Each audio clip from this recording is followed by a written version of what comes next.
Hello good morning बच्चों। Home education में आप सभी का स्वागत है। आशा कर रहे होंगे आप सभी लोग अच्छे होंगे। तो आप लोगों के एग्ज़ाम भी हो रहे हैं, तो आप लोग अच्छे तरीके से एग्ज़ाम दीजिए। और जो आपको कोई दिक्कत हो किसी भी एग्ज़ाम के पेपर में, तो आप लोग हमसे हेल्प ज़रूर लीजिए।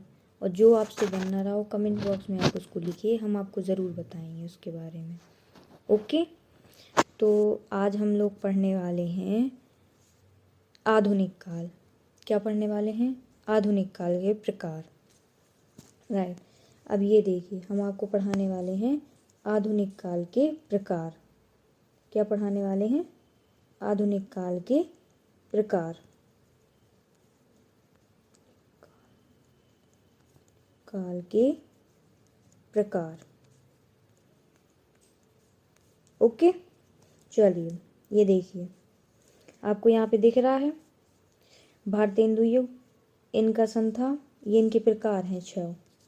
क्या देख रहे हैं आपको? ये इसके प्रकार हैं। कौन कौन सा? भारतेंदु युग, द्विवेदी युग, छायावादी युग, प्रगतिवादी, प्रयोगवादी, नई कविता।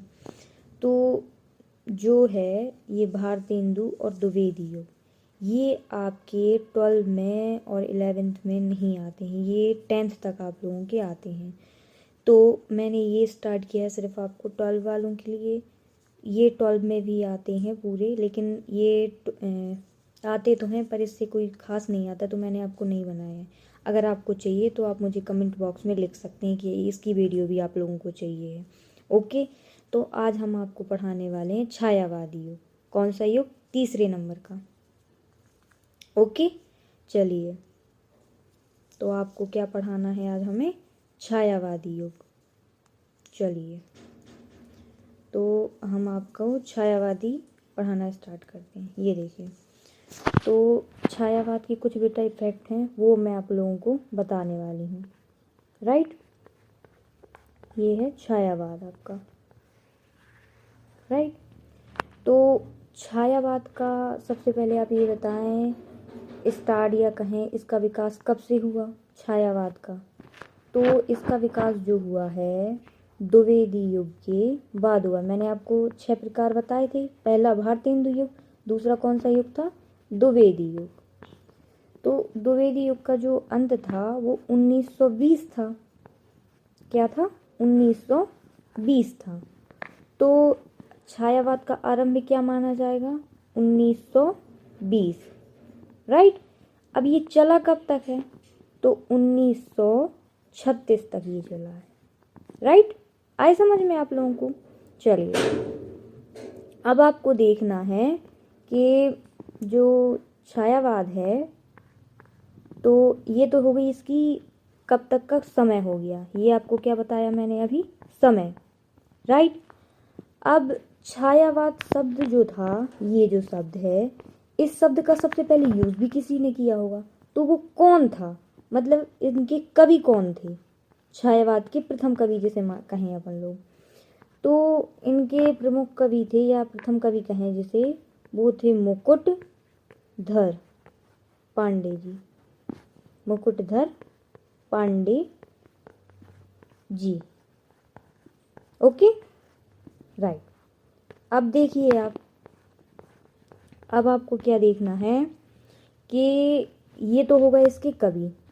अब इन्होंने किस में किया था? अब आपको ये भी पता होना चाहिए कि जो जैसे इन्होंने लिखा है तो किस में लिखा होगा? किन्होंने? मुकुटधर कवि जी ने, जो इसके कवि है छायावाद के। राइट, तो इन्होंने एक पुस्तक लिखी। इनकी पुस्तक का क्या नाम था? इनकी पुस्तक का नाम था श्री शारदा पत्रिका। क्या नाम था? श्री शारदा पत्रिका। राइट, याद रहेगा आप लोगों को? चलिए, ये हो गई। अब आपको क्या बताना है कि पहला हमने आपको बताया कवि, समय, और क्या बताया आप लोगों को? इस पुस्तक के बारे में। अब ये जो शारदा इनकी पुस्तक थी, वो कहीं ना कहीं से प्रकाशित भी हुई होगी। मतलब प्रकाशित होना। राइट, प्रकाशित का कहाँ लिखी गई, ये वगैरह कहाँ से इसका स्टार्ट हुआ प्रकाशन, ये कह सकते हैं हम लोग। तो ये जो अपना एमपी है, एमपी के जबलपुर में, राइट। एमपी में जो जबलपुर है वही, जहाँ अपना मध्य प्रदेश का जो हाई कोर्ट होता है, राइट। ये जबलपुर में हुई थी प्रकाशित। कौन सी?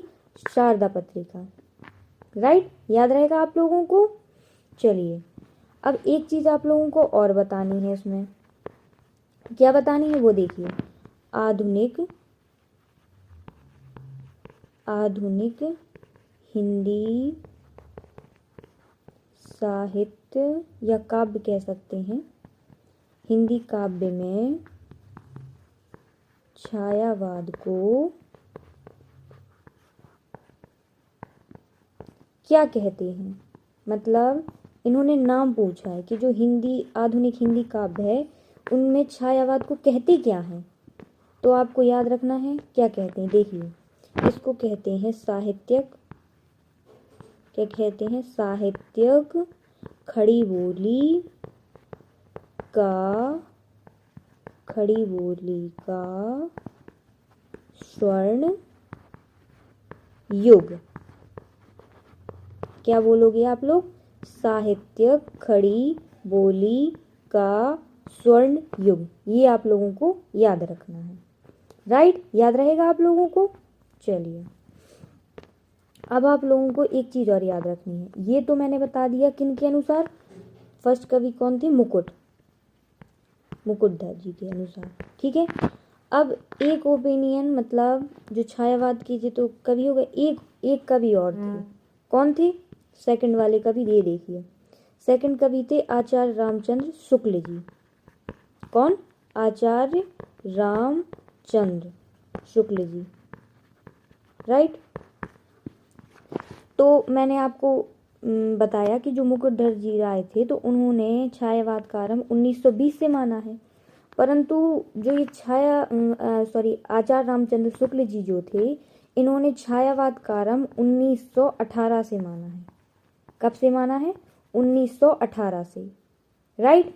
तो जब आपके एग्जाम में कभी आ जाए कि छायावाद का आरंभ कब माना है, तो आप लिख देंगे 1920। यदि स्पेशली आप लोगों को ये लिखा मिल जाए एग्जाम मतलब पेपर में आप लोगों को कि आचार्य रामचंद्र शुक्ल के द्वारा किया था, तो आप लोग लिखेंगे 1918, राइट।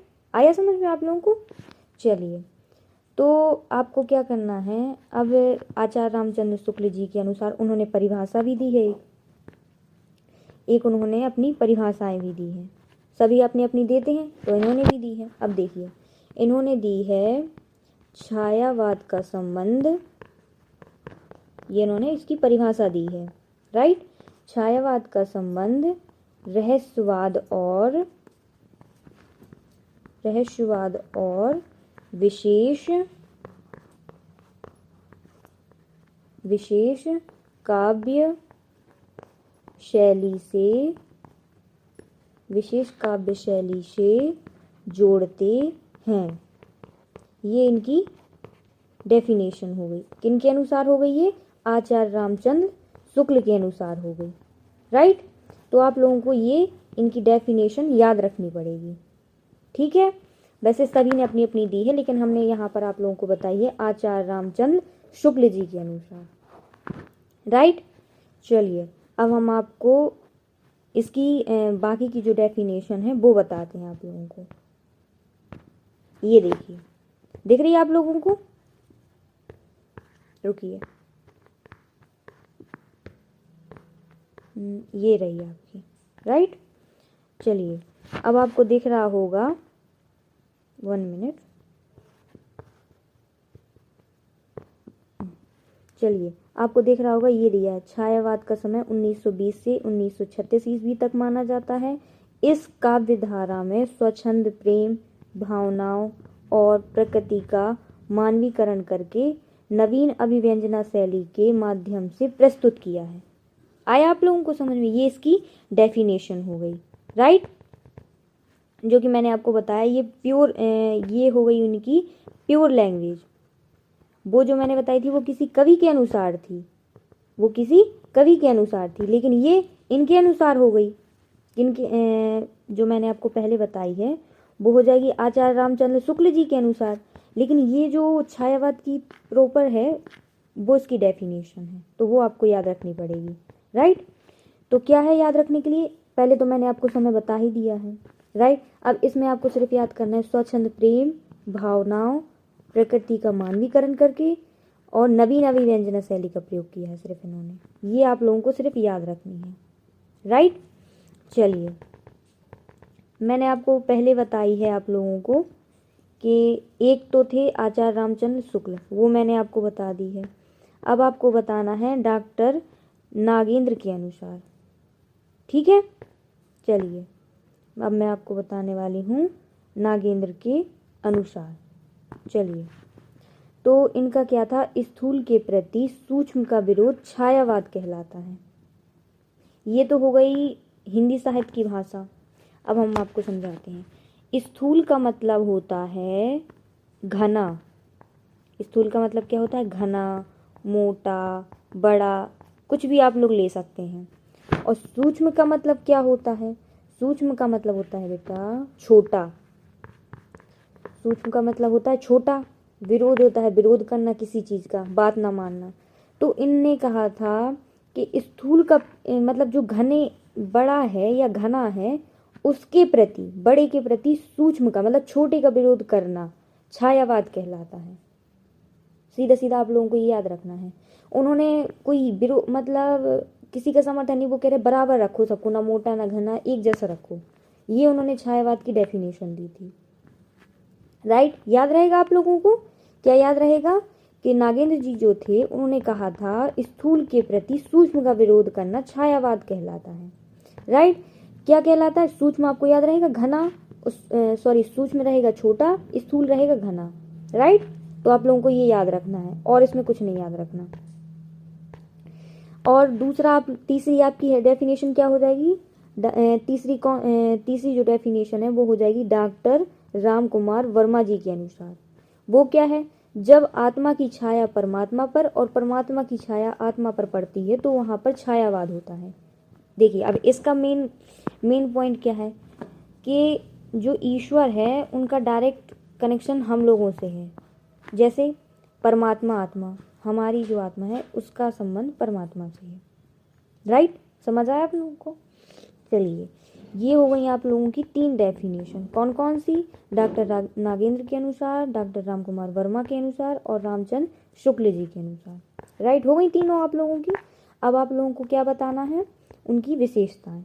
चलिए अब हम विशेषताएं बताते हैं आप लोगों को। ये देखिए, पहली विशेषता है व्यक्तिगत सुख दुख एवं हास्य शोक आदि भावनाओं को व्यक्त करना। आप लोगों को ये याद नहीं रहता है, कोई बात नहीं, आप लोग लिख देंगे व्यक्तिगत की प्रधानता, आपको स्पष्ट लिख देना है व्यक्तिगत की प्रधानता। ये आप लोगों को हेडिंग डाल देंगे। ये जो पॉइंट है इतना बड़ा, आपको कोई ज़रूरत नहीं है, आप छोटा सा पॉइंट बनाइए, व्यक्तिगत की प्रधानता। अब आपको क्या करना है, बस आपको हेडिंग डाल देनी इसमें। अब आप लिख देंगे व्यक्तिगत की प्रधानता, बस आपको ये लिख देना। फिर आप लोग इसमें ये लिख दीजिएगा कि छायावाद में व्यक्तिगत की, या पूरा लिखेंगे, राइट, व्यक्तिगत की प्रधानता होती है, व्यक्तिगत की प्रधानता होती है। राइट, समझ आया आपको। आपको कुछ नहीं करना, जिस चीज़ जो आप पॉइंट डालो, आपको पॉइंट बस नहीं लिखना है, आपको हेडिंग बना के लिखनी है। उसमें था व्यक्तिगत की प्रधानता, पॉइंट में लिख सकते हैं, तो बस आपको डैश बस लगा के बस छायावाद जोड़ना है और बस प्रधानता लगाते जाना है, मतलब कि इसकी प्रधानता होती है। आपको जो भी पॉइंट मिले हिंदी पद साहित्य में विशेषताओं में, आपको क्या करना है, सिर्फ हेडिंग से लिखना है बस। ये आप देख लीजिए एक बार, देख लिया आप लोगों ने। चलिए अब हम इसको हटा दें, 1 मिनट। चलिए हम आपको दिखाएं और कौन कौन सी हैं। राइट, तो ये तो पहली हो गई आपकी, और दूसरी कौन सी है, ये हो गई प्रकृति, जो मैंने 1 मिनट रुकी आप, ये देखिए आपको दिख रही है यहाँ पे, मैंने आपको बताया था क्या, प्रकृति का राइट है स्वच्छंद प्रेम, भावनाओं, मानवीकरण, अभिव्यंजना शैली। आया आप लोगों को समझ में? बताया मैंने? बस आपको यही देख के चलना है। ये देखिए, व्यक्तिगत हो गया, उसमें प्रकृति हो गया, प्रकृति का मानवीकरण उसमें मिला आप लोगों को, अभिव्यंजना शैली का भी मिला है, राइट। और आपको एक चीज़ और, उसमें आपको पॉइंट मिले होंगे। कौन कौन से पॉइंट मिले थे आप लोगों को? जैसे कि वहाँ पर आपको मिल गया होगा, एक तो आप लोगों को मिल गया व्यक्तिगत, राइट, और दूसरा मिला है आप लोगों को अभिव्यंजना शैली का। ये देखिए आपको मिला है ना, अभिव्यंजना शैली, प्रकृति, स्वच्छंद प्रेम नहीं आपको दिख रहा है इसमें, तो आप लोग इसमें स्वच्छंद ये भी लिख सकते हैं। क्या लिख सकते हैं? रुकिए 1 मिनट। आप इसमें जैसे आपने वहाँ पर जो डेफिनेशन में आपने पढ़ा है, तो आप इसमें भी लिख सकते हैं। क्या लिख सकते हैं? स्वच्छंदतावाद, राइट। वहाँ पे आपने स्वच्छंद प्रेम पढ़ा है, तो आप यहाँ पे लिख सकते हैं स्वच्छंदतावाद। ये आप लिख सकते हैं उसमें, स्वच्छंदतावाद की प्रधानता। ये आपकी एक हेडिंग या पॉइंट, आपको पॉइंट में तो लिखना नहीं है, आपको हेडिंग बना के लिखना है, तो ये इसका एक पॉइंट हो जाएगा, राइट। फिर लिख सकते हैं आप लोग मानवतावाद। प्रकृति चित्रण तो आप लिखते ही हैं, लेकिन आप मानवतावाद जरूर लिख दीजिएगा, राइट। मानवतावाद का प्रयोग या प्रधानता, कुछ भी लिख सकते हैं आप लोग, ठीक है, जो कि मैं अब बताती जा रही हूँ आपको, राइट। तीसरा है रहस्यवाद। ये देखिए, रहस्यवाद, रहस्यवाद की प्रधानता आप लोग लिखते जाइए। फिर है श्रृंगारिता। 4 तो आपको मैंने यही बता दी, श्रृंगारिता और प्रकृति चित्रण। देखिए, प्रकृति चित्रण हो गई आप लोगों की, और मैंने आपको पहला पॉइंट बताया ही है, व्यक्तिगत सुख दुख या व्यक्तिवाद की प्रधानता, प्रकृति के चित्रण, अभिव्यंजना शैली का प्रयोग। ये आपको 6-7 आपको क्लियर हो गई आप लोगों की कि नहीं हुई है, राइट। चलिए ठीक है, आप लोग ये पॉइंट कैसे लिखना है आपको, ये भी आपको याद होगा। मैंने आपसे कहा हेडिंग बना के लिखनी है, लेकिन कैसे लिखनी है आपको? हेडिंग बना के लिखनी है, राइट।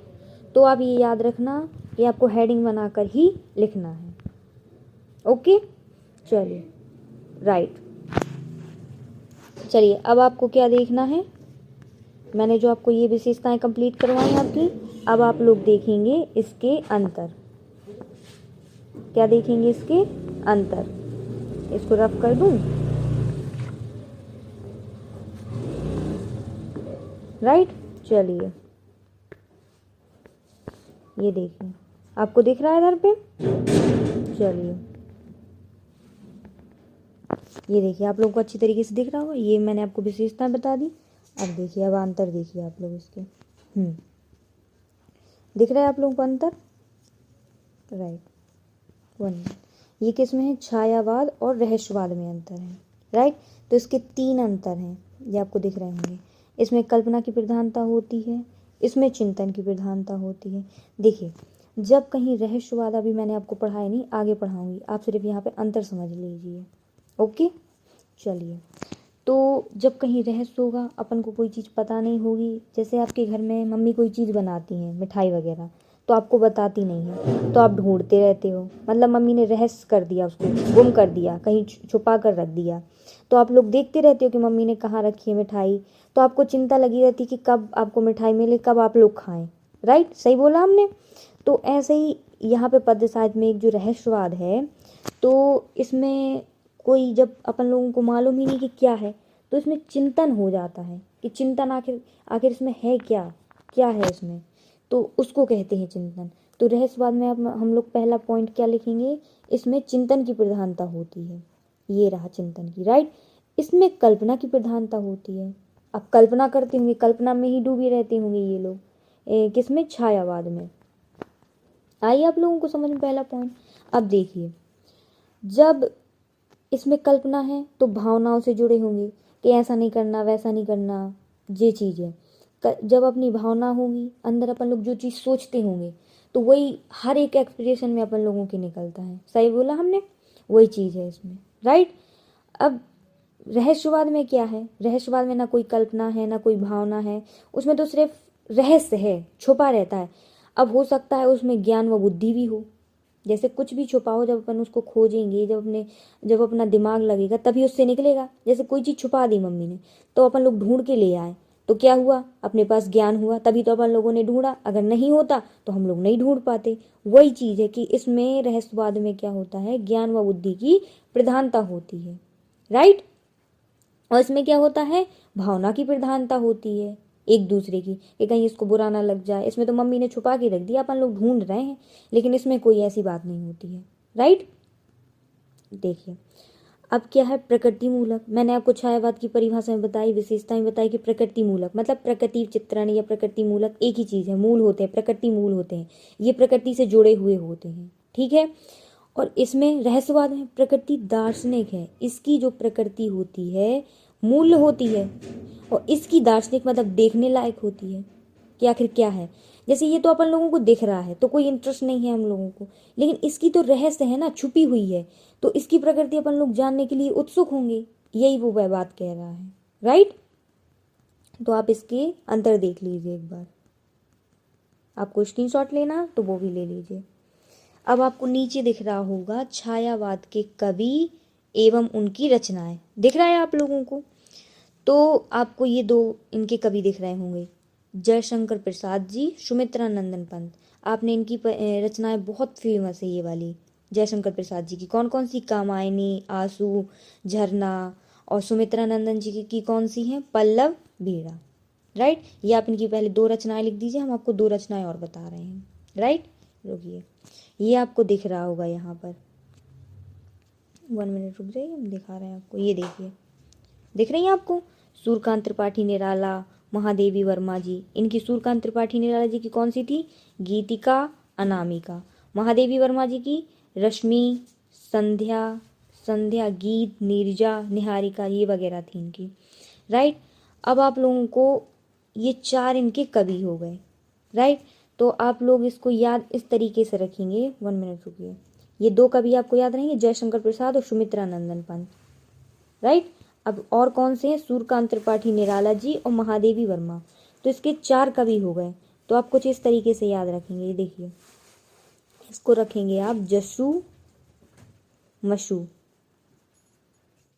रहेगा याद आपको, 1 मिनट रुक जाइए, ये देखिए जस्सू मशू।